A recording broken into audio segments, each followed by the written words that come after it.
I'm not sure where Boston goes from here. However, and I'm not sure these two will agree with me, I think if you look at this trade in a vacuum, that Danny Ainge did the right thing. I don't think, given what Anthony Davis said, where he wanted to be for a one-year rental with Kyrie presumably leaving, that you give up everything for a player like Anthony Davis to come and play for 1 year, particularly if he did not want to be there. Now, I think we look back at Paul George and potentially an opportunity missed by Danny Ainge and the Celtics there. You look at Kawhi Leonard.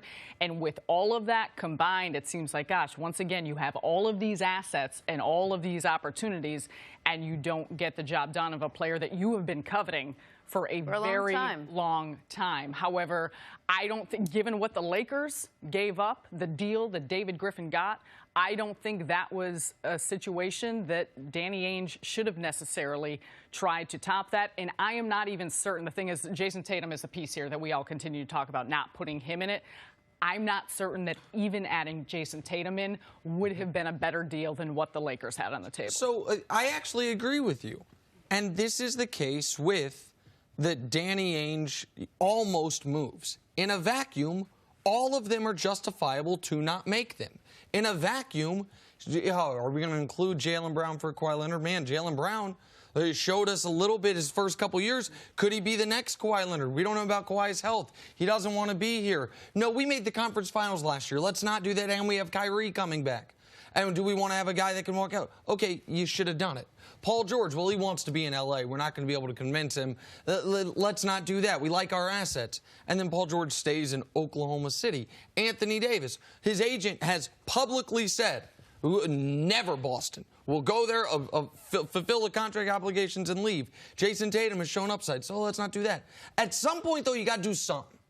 And that's the problem with having to win every deal. The problem with not wanting there to be, you know what, this one's 50-50.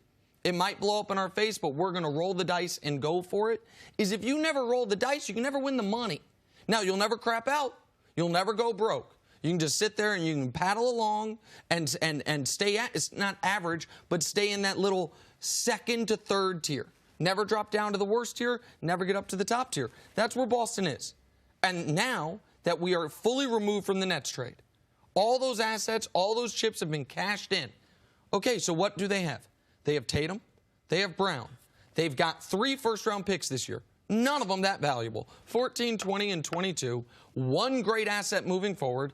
The Memphis pick either next year, if it's not in the top 6, if it is, and then, or the year after that, unprotected. That's it. How many teams across the league have guys they know are better than the Celtics' best guy? I know the Sixers do. I know Milwaukee does. We know a handful of teams out west. After free agency, the Nets might, the Knicks might. Yeah.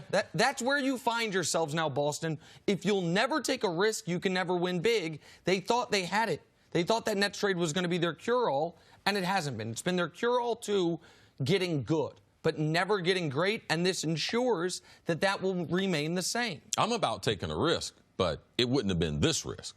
I wouldn't have traded for Anthony Davis if I was them. I mean, Rich Paul and them made it clear.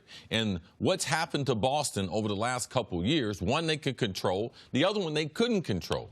Gordon Hayward, his injury, they couldn't control that.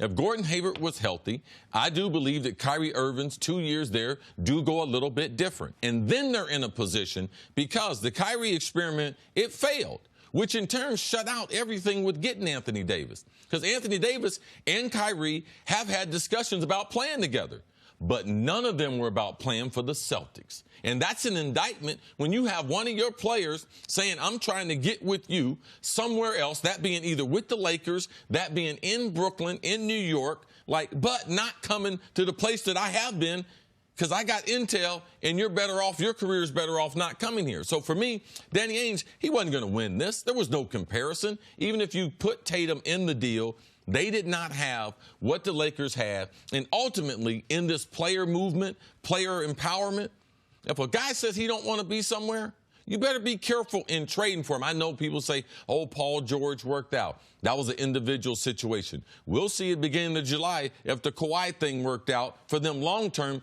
but they got a championship out of it. So I would say one team won. Right now we're waiting to see with Kawhi. But that renting a player for a year is still a big, big risk. And I'm with Danny Ainge as far as I wouldn't have taken that risk in this deal. But there's two other just small points. One is it's not only not trading for Paul George, or almost doing it, or almost trading for Jimmy Butler, or almost trading for Boogie Cousins.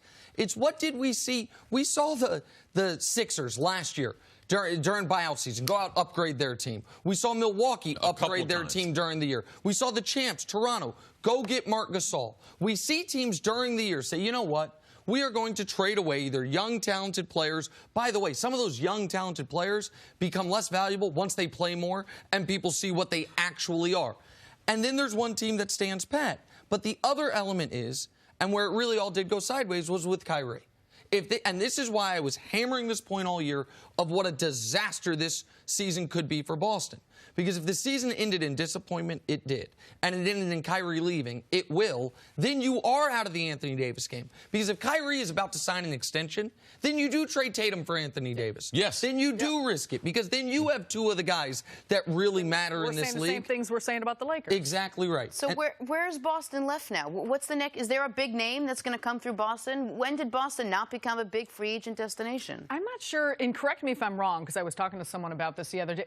Al Horford, when he decided to go to Boston, was the first guy to choose to go to Boston in 40 years. Yeah, like they have not ever really been a free agent destination. They're a team in an organization that's always drafted well. They've made good so their players that they've acquired that have put them to the point of where they're at have not come through free agent decisions. And so that's where, I don't know. I mean, Al Horford has not opted into his player option, although the common thought is that he's going to renegotiate a new deal with Boston. But you're left with a lot of the pieces that we saw this past year. And so I'm not sure where Danny Ainge needs about half the general managers to be like Kevin McHale and make that deal real sweet for him.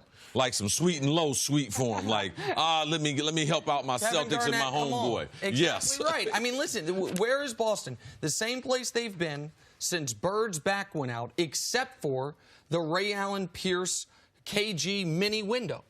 Good, but not great. Very rarely tank, never compete for championships. And the one time they made a move that made them like that, the other GM on the other side just happened to be a guy who Danny Ainge used to pour champagne on after winning titles. I'm not saying those are correlated, but it's really interesting. And they've got they can be good, and they've still got a great. But look at where other teams in the East are right and now. may be going to. So that's more the factor. Thanks for watching. Subscribe here to get the latest from the show. Also, be sure to check out more of the best clips from First Things First, or go watch a few segments from our other shows on FS1.